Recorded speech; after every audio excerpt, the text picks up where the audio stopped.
Still a lot to do here. It's always good to have some help. Oh, hey. Just doing a little cleanup here. Got company coming. You know, we all have busy lives. That's a given. But sometimes we get busy confused with busyness. And we let the urgent and the short term get in the way of the important and the long term. We're going to look at two sisters who had this clash of busy versus busyness. It's Mary and Martha from Luke chapter 10, as we continue this series on 6 things Jesus didn't die for. And one of the things he didn't die for was so we would just be caught up in busyness and running around here and there from conference to conference, or from reading the next great book or anything like that. We need to stop and remember to feed ourselves spiritually and to take time for what's important, like Mary did when she got the chance to sit at the feet of Jesus. So get your Bibles, open up to Luke chapter 10. Oh, and don't forget to subscribe to my YouTube channel. Just click on the subscribe bar, and then when the notification bell pops up, click on it. You'll be notified anytime I add content to the channel. And always comment on these videos, give it a thumbs up if you like it, and share these videos. Got your Bible? All set? Luke chapter 10, and remember, if you're not careful, you might just learn something before we're done. So let's get started. Definitely gonna need a scouring pad for this one.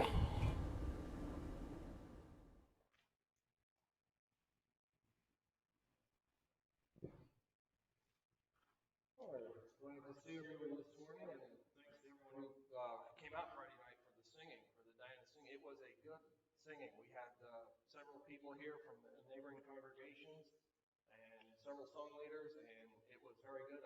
They're going to do another one in September, but I don't know if they're going to do the Sing Across America like we did here the other night. And I want to ask the kids to participate in something here. We do this with Amelia from time to time, and we're trying to get it back on track. But we give Amelia, when I get up to give the lesson, a key word that she's got to listen for. And I guarantee you some of the adults are going to do it too. Amelia knows her word. It's busy, and I want the kids to listen for that and see how many times I use it. I've got a rough idea of how many times it's going to be worked in, and just see if your count agrees with my count. Okay? Can you do that for me? Appreciate it.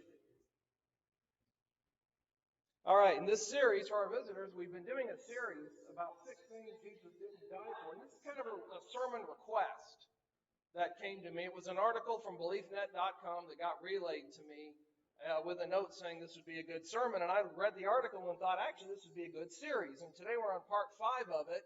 And if you do have a sermon request on a topic or a passage, there's a little blue box back there. It's one of those little pencil boxes that kids use at school. It's got some cards in there, and I think there's a pen in there too. If not, we can get you a pen. But if you have a request for a lesson, just write it out and put it in there. Don't have to put your name on it. I just need you to be specific about what your question is and about what you want to know. Somebody once put a sermon request and just said Noah's Ark. Okay, great. What do you want to know about it? So I really didn't know which way to go or what to do with that one. So I'll be glad to do a sermon on Noah's Ark, but you need a specific question that goes with it. And so far what we've done in this series is part 1, we looked at how Jesus did not die for our selfish ambition. And we took a look at James and John, the sons of Zebedee, and how they came with their mother and said, can one of my sons sit on your right hand, the other on the left when you come into your kingdom? And how Jesus talked to them about humility and that sort of thing, and why that's important. Secondly, we looked at Jesus did not die for a convenient Christianity. And we actually used David to look at 2 Samuel 24 and the threshing floor that he purchased, because he was not going to make an offering or a sacrifice to God with something that didn't cost him anything. And we talked about how Christianity could cost us, not in monetary terms, but have you ever known someone whose family disowned them because of their Christianity? Or somebody maybe who had to give up a job or something else because of their Christianity. And then we looked at Jesus didn't die in part 3 for the American dream. And it's okay to have a nice home and to want a nice home, but that is not our sole reason for existence, to just accumulate material things. And last week we looked at how Jesus did not die for a phony or a cosmetic Christianity. We looked at the wheat and the tares and how sometimes it's hard to tell the real thing from a phony. And sometimes it can be a little difficult to tell the good from the bad. And how in the end God will sort it out. And so today we're going to look at Mary and Martha and look at the idea it's not for just busyness and activities that Jesus died for. We need to be about doing the work of the Lord. We need to be about evangelizing and living a Christian life. But sometimes we get caught up in what I call busyness. In other words, we get caught up in a lot of activities like VBSs and going to lectureships and things like that, and those are good activities. The problem is we sometimes get overloaded with other activities and with life in general. And then we don't have proper time to take for the Lord. And when we look at Mary and Martha, we can see how there was a little bit of an issue with priorities. There's a little bit of an issue with which one is looking for the important versus the urgent, the good versus the better. And as the article that we're basing the series on tells us, that Christian life today is full of programs, conferences, and the next great book to read. There are more Christian things to do than you can shake a stick at, and the number increases every day. This is done pre-pandemic. There are wonderful ways to grow your faith. These are wonderful ways to grow your faith and increase your participation in Christian fellowship. They are not, however, the point of Jesus' death on the cross. Jesus died so that we could have more than an influx of Christian activity. He died so that we could invest in deepening our intimacy with God. Don't let your Christian walk be so bogged down with things to do that you forget to just be with Him. Your relationship with Christ is about quality rather than quantity. Running from conference to conference and never pausing to hear God speak will not help your soul. Now, I don't know what this author means by pausing to hear God speak. God's not going to audibly speak to us, but we do get spoken to through the Scriptures. God, through godly counsel of other people, can help to direct us, and through events in life can direct us. But I don't believe Jesus is going to come at 3 o'clock in the morning and sit on the side of the bed and wake you up and tell you what you need to do for the coming day. Well, let's look at this opportunity that these two ladies have, first of all. In verse 38 and 39, it tells us that he entered a certain village, and a certain woman named Martha welcomed him into her home. This is her house. It's not something she's sharing, and from all accounts we can tell, she actually owns it, but her sister's out here in the living room sitting at Jesus' feet, listening to what he has to say. And that's unique in this situation because typically the women would be in the kitchen fixing the meal or doing whatever, and the men would be out participating in the study. Probably the closest modern equivalent would be that I could think of would be something like Super Bowl Sunday. The women are in the kitchen, they're fixing it. We're the guys. We're out in the living room. We're doing the pregame. We're doing our commentary about why these two teams shouldn't be there. And then we might stray out in the garage and look at the cars. If someone's got I was at someone's house one time, and her husband was taking an engine apart. And that's where the guy spent most of the afternoon. He was out there looking at this engine. And I'm not sure he really knew about where all the parts went. But anyway, but that's kind of the same thing here. The women would be in there fixing the food. The men are out here having a discussion. But the fact that Jesus let Mary sit there, and you notice he did have women who followed him around and were there when he taught in many places. He's treating them with some respect that normally they didn't get them, and even today many religions don't afford women. He was letting her sit while he talked to her, and or talked to the group, whatever the group was. It doesn't tell us how big it was. But in those days, my understanding, the houses weren't particularly large, and what we would consider a middle-class house would be much smaller than the houses we live in. And there wouldn't be necessarily a huge amount of room. But Martha's out there in the kitchen. She's all busy trying to get this meal prepared and do whatever she's got to do as a hostess. She's trying to be a good one. And notice her character. She's got some admirable traits about her. Number one, you see she is a giving person. She owned the house, and she's opening it up to Jesus, and she's got her brother and her sister there. This is Lazarus' two sisters that we read about later on in John. And she's taking care of them, and I don't know how many people were there. I don't know how much of an expense this would be. But you notice she's busy about trying to be a good hostess. She's also courageous. we're starting to get to a point where the tide is shifting a little bit. Jesus isn't going to be quite as popular. Well, John chapter 6, you remember many, we don't know how many, but many of his disciples quit following him. And then in John chapter 7, we saw that the others were speaking against him, and eventually, remember, his own family was distancing themselves away from him. So she's showing some courage, and we see the caring and the loving person that she is. And she's got two siblings living with her. And she's taking care of them. She's trying to take care of Jesus. She's got a lot going on. But yet, she is still showing the concern, showing the care, showing hospitality. Then let's look at her sister for just a minute. She's also loving. But she's also got some humility. She's out here at the feet of Jesus. She really wants to hear whatever teaching he's got for them there in the house. And then she's got a spiritual hunger. You know, I'm sure they get physically hungry just like we do, but she's got a spiritual hunger. She is out there. I picture her sitting there on the floor. Jesus is probably in a chair or on a stool, and she is giving him her undivided attention. She's looking right up at him. She's just in her mind blotting out everything that's going on around her. That's probably why she's not aware of what's going on in the kitchen. She's got an eagerness to hear, and she's being patient about it. She's hanging on this is the way I'm picturing it, her hanging on every word. So now Martha is going to get distracted. She's going to have a bit of an attitude here she needs to overcome. In fact, couple of sources I looked at said in modern terms, she's fuming. You see in the cartoons, smoke and steam coming out of the ears, okay? This is about what she's doing. But she's becoming distracted. She's so busy in the kitchen trying to get things done, and whenever you've had large numbers of people to the house, you probably know what this is. The wife is out here in the kitchen. She's, preparing the meal. The husband is out there with the guys, and eventually she calls out, "Hey, can you come and set the table?" Nothing happens. "Can you come set the table?" "Hey, oh, sorry, didn't hear you." Yeah, I know, you're thinking selective hearing. But that's what I picture happening. And she finally comes out and says, "Will you just tell her to help me?" She's getting filled with anxiety and worry.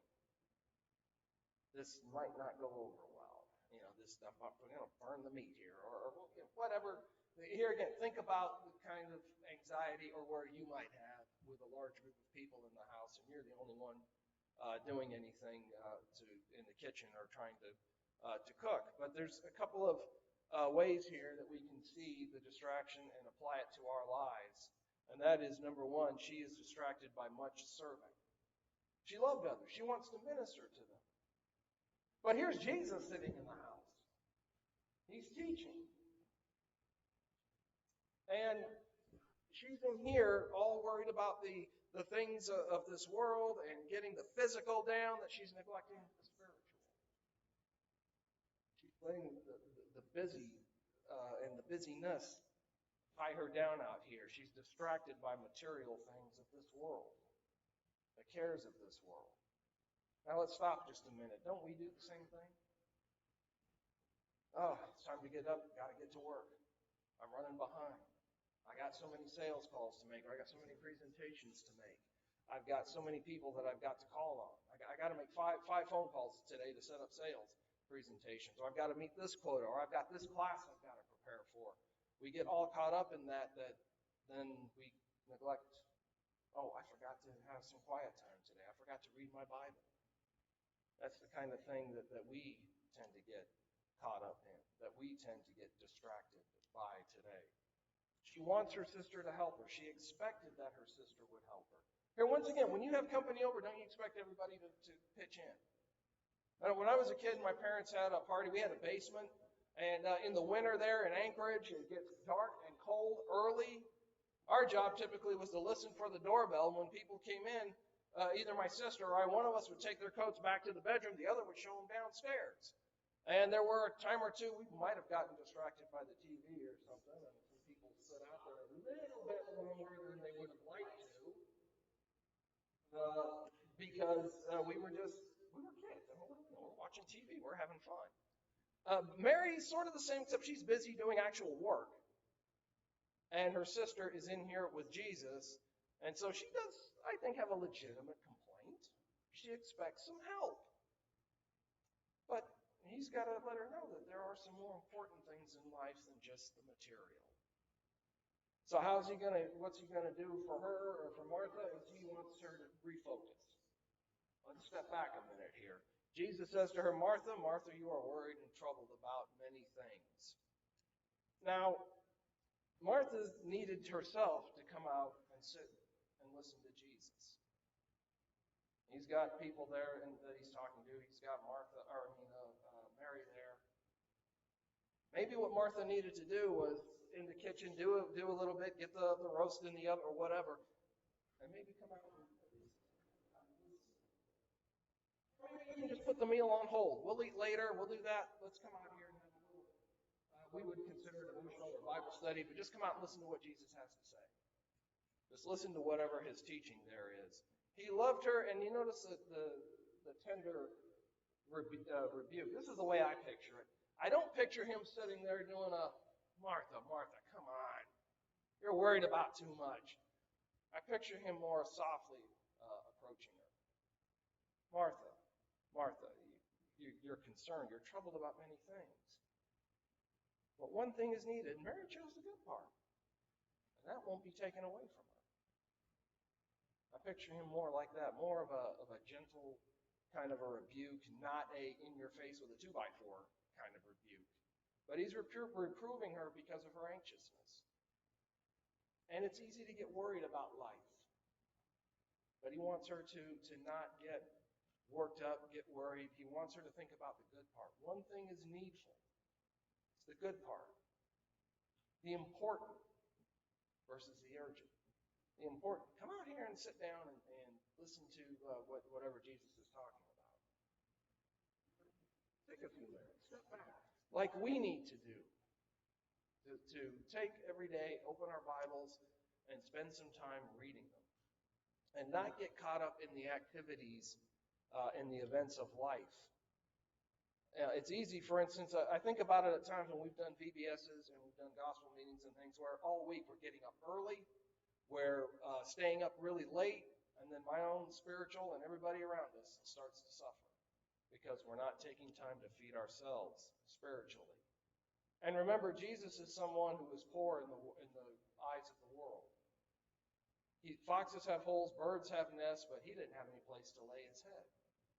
But yet notice where his emphasis was. His emphasis was on the spiritual, not the physical.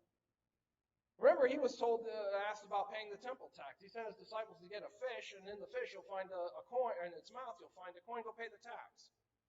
He didn't just have it in his pocket. Now, they had Judas was the treasurer, so they had some support. Luke chapter 8 talks about some women that supported them.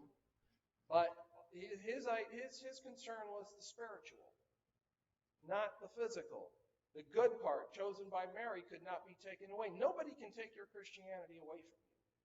Nobody can take your knowledge away from you. Sure, you can walk away from it and give it up, but I can't come and say, hey, give me your Christianity. That's yours. And with Martha, she had a hunger and a thirst, or rather, Mary had a hunger and a thirst for righteousness. That's going to be filled. That can't be taken away. She'll always have that. Now, what you do with Christianity, it's up to you to live faithfully, to walk in the light and stay in the light. I can't force you out of it. Nothing can force you out of it, but you can give it up. And our devotion to Christ has to be a daily affair. Not just something we do here on Sundays or on Wednesday nights once we get that going again. But remember, devotion to Christ is daily, just like our marriage. How many of you would keep your spouse around if they were just faithful to the marriage one day a week? Anybody? How many of you would have a job if you just went in one day a week? So how do you think our Christianity is going to be if we are just at it one day a week? It has to go with us. We have to take it out of here when we go out into the world. Walk in that light so people know that there is a God in heaven, and we have to look for opportunities to talk about Jesus. And he is pointing to the source of Martha's troubled spirit. That's what he's trying to get her to think. troubled about many things. You're being short-sighted. You're being very busy letting the things of this world distract you. And it's easy to do, especially in our day and age with all this changes in society going on and changes in the world. It's easy for us to let things distract us. And so here's some observations. He is simply trying to get her, Martha's too busy putting the physical things ahead of the spiritual. He's trying to help, she's trying to get all this right. I want the meal to be right. I want the table set right. I want everything right about this. Oh, wait a minute, Martha. There's some other things here we need to think about, that we need to talk about. And then Martha's also losing an opportunity to receive some good, solid spiritual teaching. When we get busy with our jobs, with our recreation and other things, do we do the same thing that Martha does? We let spiritual teaching get away from us, and we don't think about the spiritual needs. You know, it's great to have sports. I like sports. But you know, sports aren't going to get us into heaven. Having a big bankroll isn't going to get us into heaven. This is where we have to pay attention to the spiritual that goes along with our lives. And then when we get so busy that we are not with our other activities in life, sometimes we fail to stop for prayer. Just think about it. Here's just a question. Don't raise your hand or anything. How many of us this week took 15, 20, 30 minutes a day to stop and read our Bibles and pray? Just think about it. Or did we let the busyness of life and our jobs and everything else push that away? Think of it. You get up in the morning. Okay, I'm gonna have some reading time and some prayer time. Oh wait, I got up late. I got to get the kids to school. I got to get to work. I'll do it at lunchtime. And then lunchtime comes, and then we work through the lunch. Okay, I'll get it after supper. Supper time comes. We're doing the dishes. Oh, the kids got a game. Next thing you know, it's 10 o'clock at night, and I'm collapsing into bed. And I didn't take time to read my Bible, didn't take time for study. And then we wonder why spiritually we're struggling, why spiritually we're not growing. See, we need to have some balance. We cannot be so busy serving and working and living life like Martha was that we miss opportunities to grow in our faith. And so I want to encourage to find some time that you and the Lord, you're in reading the Bible, you're taking time for prayer, and if you've got spouse and kids, that you're doing the same thing. The balance between serving and the busy things of life versus the spiritual. Let's be involved, let's have things going, but let's not forget we have to grow and feed ourselves spiritually. And let's not get that busy that we become like Martha, that we're so eaten up and consumed by the things of the world and things of this life. So this morning, if we can help you, if you're not a Christian and need to be immersed for the forgiveness of your sin, if you know what you need to do, then let's not put it off any longer. If you're maybe struggling, maybe like Martha, then let us pray for you. Let us help you. If there's anything we can do to help you in your spiritual walk, why not let us know as together we stand and as we sing.